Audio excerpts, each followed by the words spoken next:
सोचिए आपके पास एक ऐसा मैजिक रिमोट है जिसके ऊपर एक रिवाइंड का बटन है, लेकिन असली ट्विस्ट ये है कि ये रिमोट किसी टीवी का नहीं बल्कि पूरे यूनिवर्स का है।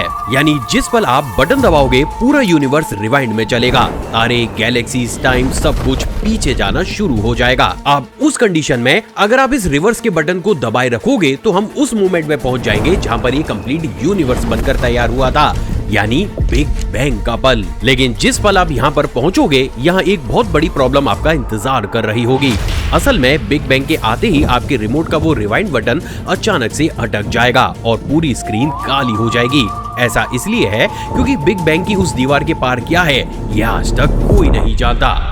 स्कूल में हमें एक जवाब मिलता है कि बिग बैंग से पहले कुछ नहीं था, टाइम खुद यहाँ से शुरू हुआ था। लेकिन एक फनी बात बताऊं, साइंस अपनी खुद इस बात को आज तक प्रूफ नहीं कर पाई है और इसलिए जब साइंटिस्ट ने इस सवाल को दोबारा खोलना शुरू किया तो उसके अंदर से जो जवाब निकले वो सुनकर आपकी रातों की नींदें उड़ जाएंगी। क्योंकि गाइस इस बात की बहुत बड़ी पॉसिबिलिटी है कि हमारा यूनिवर्स किसी मरे हुए पुराने यूनिवर्स के ऊपर बना हो, जिसके अंदर हमसे पहले हजारों यूनिवर्सेस बनकर मिट चुकी हो। या ये भी हो सकता है कि जो असली सच है वो इन दोनों के बीच हो और ज्यादा डरावना हो।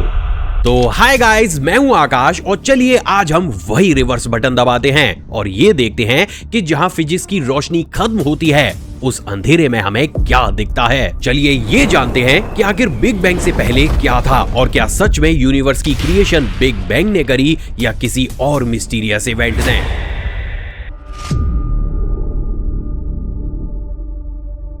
अच्छा बताओ कि जब भी आप बिग बैंग को इमेजिन करते हो तो आपके दिमाग में क्या आता है? एक खाली अंधेरा स्पेस, उसके बीच चमकता सा एक पॉइंट और फिर धमाका और उसके बाद सारी चीजें चारों तरफ बिखर जाती हैं, राइट? बट गाइज आपकी ये पिक्चर पूरे ही तरीके से गलत है, क्योंकि बिग बैंग ना ही किसी पटाखे की तरह फटा था और ना ही ये पर्टिकुलर एक जगह पर हुआ था। देखो, अगर बिग बैंग एक्चुअली में एक पटाखे की तरह फटा होता तो इसका कोई ना कोई सर्टेन सेंटर जरूर होता। एग्जाम्पल के लिए आप ये सोचो कि जब भी किसी स्कूल में कोई शरारती बच्चा क्लास में पटाखा फोड़ता है तो दूसरे बच्चे उस पटाखे से दूर भागते हैं, क्योंकि उनको ये पता है कि जैसे ही वो पटाखा फूटेगा वो एक निश्चित पैटर्न में अपने सेंटर से चीजों को चारों तरफ फेंकना शुरू करेगा। लेकिन बात अगर बिग बैंग की जाए तो साइंटिस्ट ने टेलीस्कोप से जब देखा तो उन्हें यह पता चला कि गैलेक्सीज किसी एक पॉइंट से निश्चित पैटर्न में एक दूसरे से दूर नहीं जा रही थी, बल्कि वो तो रैंडमली एक दूसरे से दूर भाग रही थी। यानी इन शॉर्ट उनके बीच में कोई भी सर्टेन सेंटर नहीं था। तो अब सवाल खड़ा होता है कि अगर बिग बैंग में कोई धमाका हुआ ही नहीं तो फिर आखिर ये सारा स्पेस मैटर्स या फिर गैलेक्सीज एक दूसरे से दूर भाग क्यों रही हैं? तो चलो गाइस इसको एक इजी एग्जांपल से समझाता हूँ। मान लीजिए कि आपके हाथ में एक गुब्बारा है जिस पर पेन से डॉट्स बने हैं। अब गुब्बारे में हवा भरो, हर डॉट दूसरे डॉट से दूर जाने लगेगा। लेकिन अगर प्रैक्टिकली इस चीज को देखा जाए तो कोई भी डॉट एक दूसरे से दूर नहीं भाग रहा, बल्कि गुब्बारे का सरफेस फैल रहा है और बस डॉट उसके साथ ही दूर होते चले जा रहे हैं। ऐसे ही गैलेक्सीज स्पेस में उड़ नहीं रही, यानी कि वो खुद एक दूसरे से दूर नहीं जा रही बल्कि स्पेस फैल रहा है। अब देखो, यहाँ पर ये रियलिटी आपके लिए जानना बहुत ज्यादा जरूरी था, क्योंकि अगर हमने ऐसा नहीं किया होता तो आगे की पूरी कहानी में आप कंफ्यूज हो जाते। तो अब आपके दिमाग में एक सवाल जरूर खड़ा होना चाहिए कि अगर बिग बैंग में कुछ फटा ही नहीं तो यहाँ पर बैंग वर्ड का इस्तेमाल क्यों किया गया? देखो, इसका ऑथेंटिक आंसर भी मैं आपको आगे दूंगा, लेकिन उससे पहले हमें ये जानना होगा कि आखिर साइंटिस्ट इतने ज्यादा श्योर क्यों हैं कि यूनिवर्स बनने के समय पर कुछ बहुत बड़ा हुआ ही था। तो इसकी कहानी शुरू होती है साल 1929 में अमेरिका से। एक एस्ट्रोनॉमर जिनका नाम एडविन हब्बल था, वो रात भर अपने बड़े बड़े टेलीस्कोप से दूर की गैलेक्सीज को देखा करते थे। एंड देन एक दिन उन्हें अपने डेटा में एक अजीब चीज दिखी। उन्होंने ये देखा कि हमसे दूर की हर गैलेक्सी की लाइट खिंची हुई है, स्ट्रेच होकर लाल हो गई है और हर गैलेक्सी हमसे जितनी ज्यादा दूर है उसकी वो लाइट उतनी ही ज्यादा खिंची हुई है। इसका सिर्फ एक ही मतलब था कि उन दोनों के बीच का स्पेस फैल रहा है और उसी फैलाव के कारण लाइट उसमें बंद कर एक रबड़ बैंड की तरह खिंच रही है। उस दिन हब्बल को ये समझ में आ गया कि यूनिवर्स फैल रहा है और यहीं से ही शुरुआत हुई उस खतरनाक लॉजिक की जो आगे चलकर हमें यूनिवर्स के डार्क अंधेरे तक ले गया। देखो, बेसिक कॉमन सेंस हमसे ये कहता है कि अगर यूनिवर्स फैल रहा है तो बीते हुए कल में वो आज से छोटा होना चाहिए, परसों और ज्यादा छोटा। तो अब सोचो कि अगर हम इसको एक मूवी की तरह देखें और उस मूवी को उल्टा चला दे तो हमें क्या दिखेगा?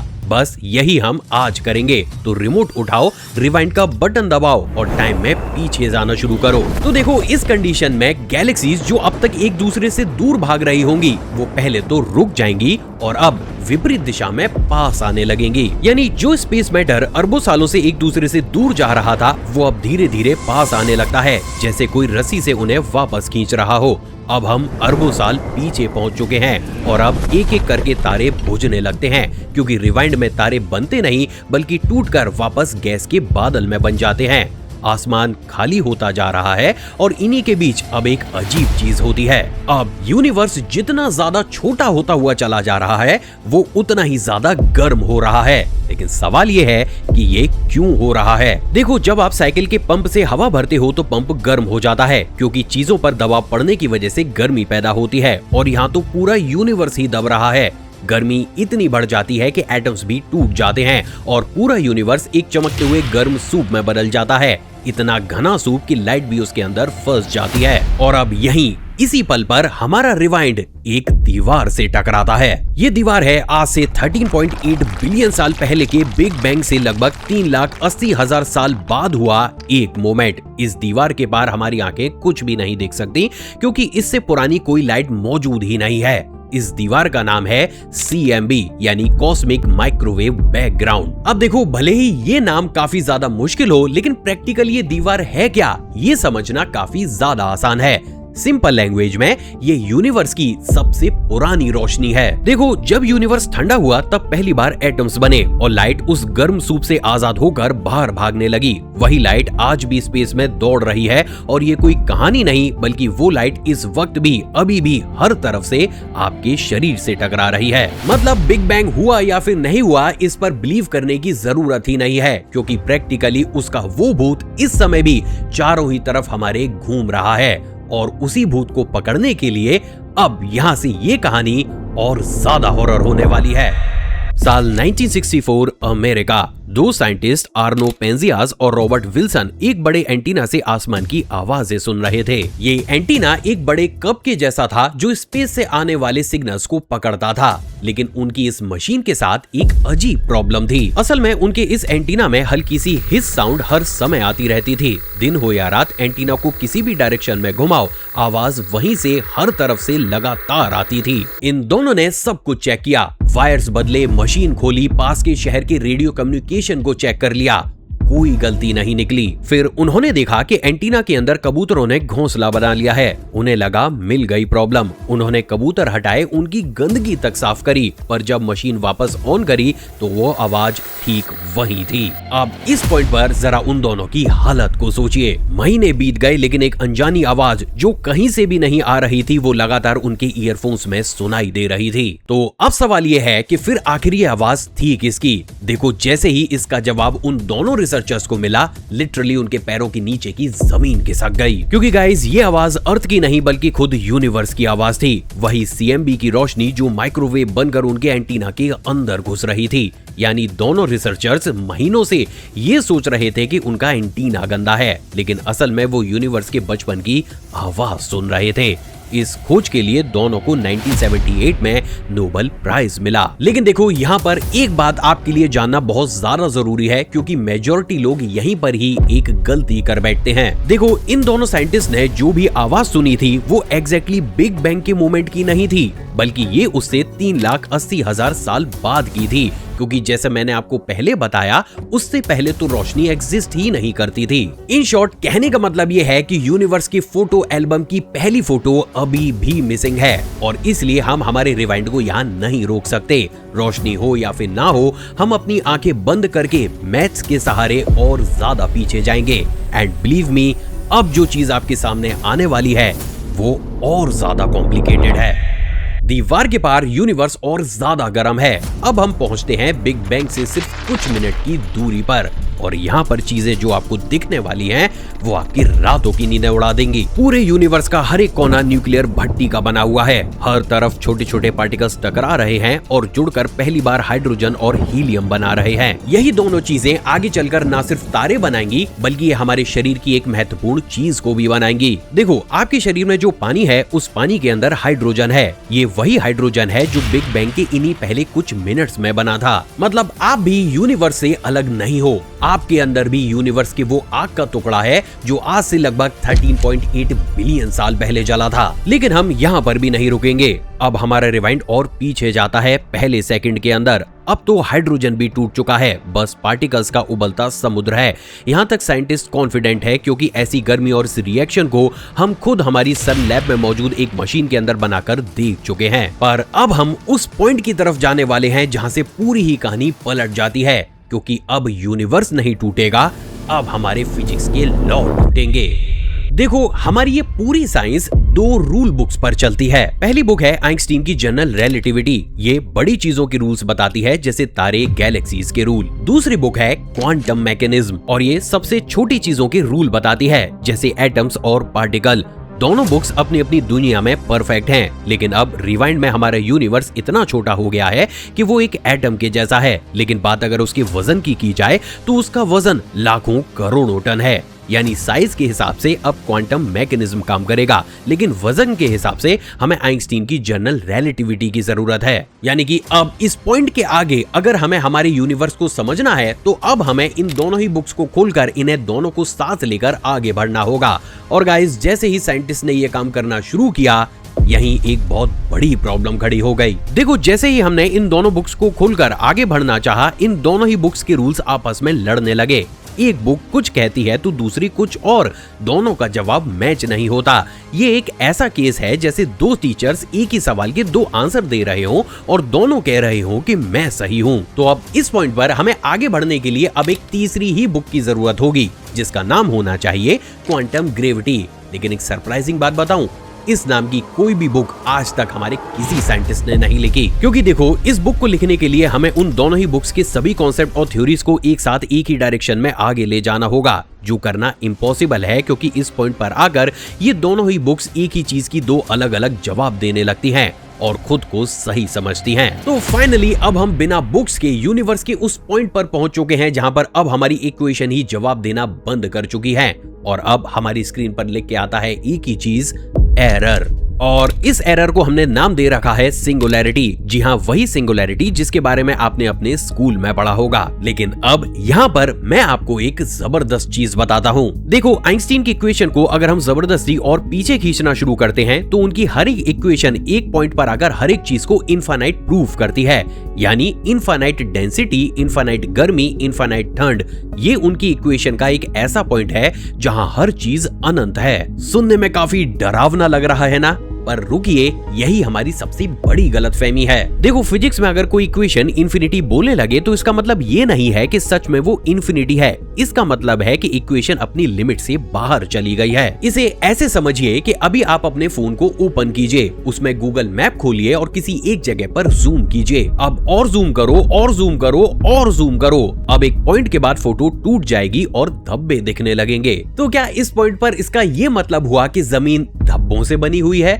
नहीं ना, इसका मतलब बस इतना है कि मैप की लिमिट आ गई है। बिल्कुल ऐसे ही सिंगुलैरिटी यूनिवर्स की शुरुआत नहीं है, वो हमारे मैप की लिमिट है। वो अंधेरा कमरा है जहां जवाब देने वाली इक्वेशन खुद मर जाती हैं। तो अगर कोई ये कहे कि बिग बैंग से पहले सिंगुलैरिटी थी, तो ये कोई जवाब नहीं है, ये बस एक इग्नोरेंस का फैंसी वर्ड है।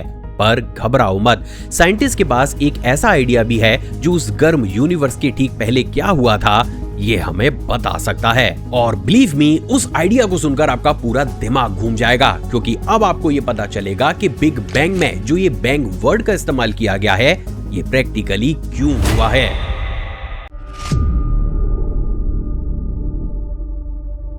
देखो, इस आइडिया का नाम है इन्फ्लेशन और इसे समझने के लिए आपको अब ये पूरी ही चीज एक कहानी की तरह सुननी होगी। देखो, हॉट बिग बैंग से पहले स्पेस एक बहुत छोटा टुकड़ा था, इतना छोटा कि आप उसे कभी देख भी नहीं सकते थे और फिर अचानक वो टुकड़ा पागलों की तरह फैलने लगा, इतना तेज कि 1 सेकंड के छोटे से हिस्से में वो अरबों खरबों गुना ज्यादा बड़ा हो गया, जैसे एक चावल का दाना पलक झपकाते ही पूरे शहर जितना बड़ा हो जाए। इस समय स्पेस पूरी तरीके से खाली था, ना ही स्पेस में कोई मैटर था और ना ही लाइट, लेकिन वो उस तरीके का खाली नहीं था जैसा हमें लगता था, क्योंकि उसके अंदर अभी भी एक चीज मौजूद थी, एनर्जी, एक छिपा हुआ मॉन्स्टर। और जब ये पागल एक्सपेंशन रुका, उस मॉन्स्टर की सारी एनर्जी एक ही झटके में जाकर पार्टिकल्स और लाइट में बदल गई। एक ही पल में खाली स्पेस आग के समुद्र में बदल गया और यही झटका, यही मोमेंट आज हमारा हॉट बिग बैंग है। तो इन शॉर्ट, बिग बैंग में कुछ फटा नहीं, बल्कि अंधेरे ने खुद को रोशनी में बदल दिया। इस थ्योरी की सबसे खूबसूरत बात यह है कि उस एक्सपेंशन के समय स्पेस में छोटी छोटी कंपन जनरेट हुई,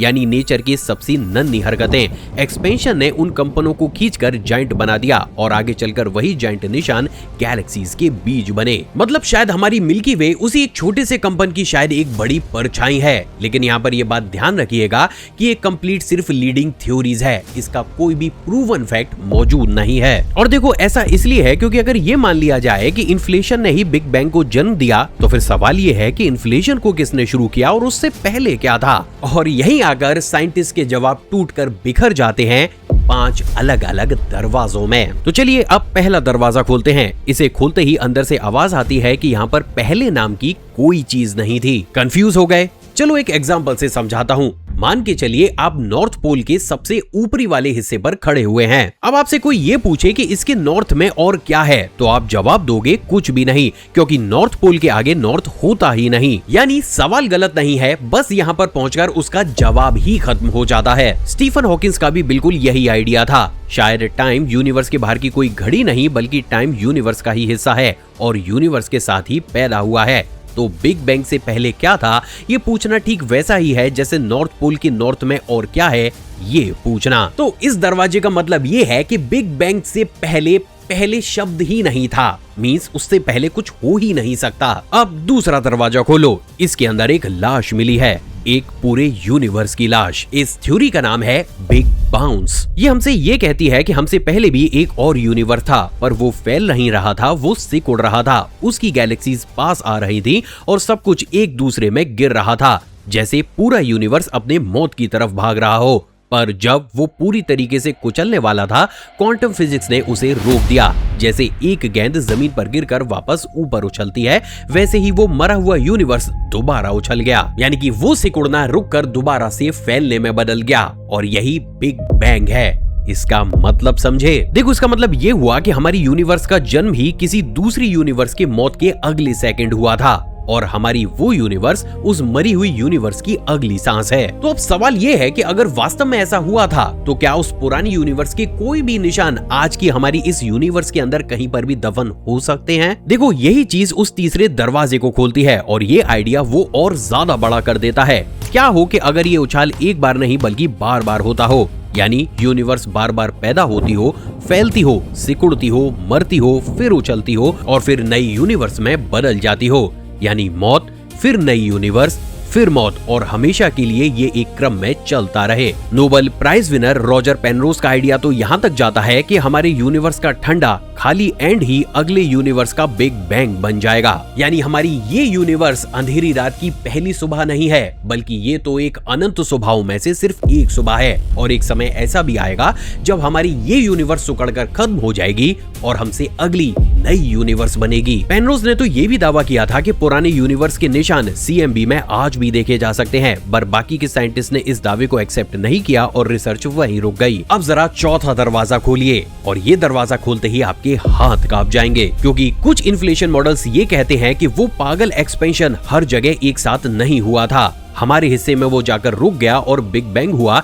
लेकिन हमसे अलग वो एक्सपेंशन आज भी चल रहा है। अभी भी, इस सेकंड भी वो इस अनंत अंधेरे में हर जगह नए बिग बैंग्स को क्रिएट कर रहा है, जो नई यूनिवर्सेस पैदा कर रही हैं, जैसे उबलते हुए पानी में कोई बुलबुले हो। तो देखो, अगर ये सच है तो हमारी ये यूनिवर्स एक अनंत सागर में फैले हुए हजारों करोड़ों बबल्स में से एक बबल है। हम दूसरे बबल को नहीं देख सकते, ठीक इसी तरीके से दूसरे बबल के लोग हमारे बबल को नहीं देख सकते। लेकिन देखो, यहाँ पर ये बात ध्यान रखना कि मल्टीवर्स अभी भी कुछ मॉडल्स का ही रिजल्ट है। आज तक इसका भी कोई प्रूवन फैक्ट हम पर नहीं है। और अब 5वां और आखिरी दरवाजा। कुछ साइंटिस्ट ये कहते हैं कि यूनिवर्स नथिंग से पैदा हुआ था, एक क्वांटम जादू से, जिसे क्वांटम टनलिंग कहा जाता है। लेकिन यहाँ पर भी एक बहुत बड़ा कैच है। फिजिक्स का नथिंग असली में नथिंग नहीं होता। उस नथिंग में भी कुछ रूल्स होते हैं, कुछ छिपी हुई पॉसिबिलिटीज होती हैं, जैसे एक खाली स्टेज पर जहाँ कोई भी एक्टर नहीं है, पर लाइट्स, स्क्रिप्ट और डायरेक्शन पहले ही मौजूद है। वो खाली है पर बिल्कुल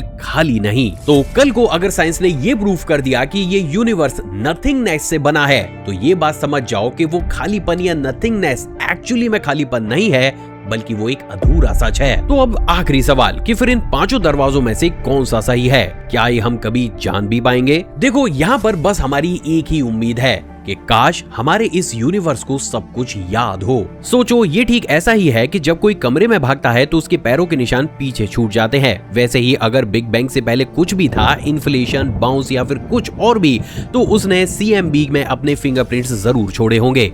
बेहद हल्के निशान जो आज भी उस पुरानी रोशनी में छिपे हो सकते हैं। और अब साइंटिस्ट उन्हीं निशानों को ढूंढ रहे हैं। जापान की स्पेस एजेंसी JAXA एक मिशन बना रही है, लाइट बर्ड, जो 2030 में लॉन्च होगा और पूरे आसमान की उस पुरानी रोशनी को स्कैन करेगा सिर्फ इन्हीं फिंगरप्रिंट्स के लिए। और जिस दिन ये निशान मिले, उस दिन इंसान पहली बार बिग बैंग से भी पीछे के वो सबूत हाथ में रख लेगा जिसको हम सदियों से ढूंढते आ रहे हैं। तो आखिर बिग बैंग से पहले था क्या? ईमानदारी से कहा जाए तो वो हमें नहीं पता। हो सकता है कि टाइम वहां पर पैदा हुआ हो सकता है कि टाइम उससे पहले की चीज हो, या फिर पहले ये वाला शब्द उस बिग बैंग से पहले एग्जिस्ट ही नहीं करता हो सकता है कि हम मरे हुए यूनिवर्स की एक अगली सांस हो।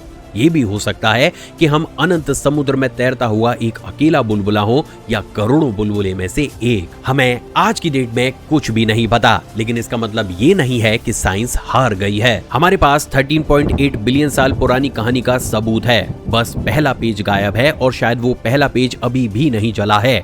वो आज भी उस पुरानी रोशनी में बचा हुआ है, बस एक ऐसी लैंग्वेज में जिसे हमारी आज की फिजिक्स पढ़ना नहीं जानती। और जिस दिन हमने वो पेज पढ़ लिया, उसी दिन पूरी दुनिया को ये पता चल जाएगा कि असल में बिग बैंग से पहले कुछ हुआ था या फिर नहीं, और प्रैक्टिकली बिग बैंग की असली सच्चाई थी क्या।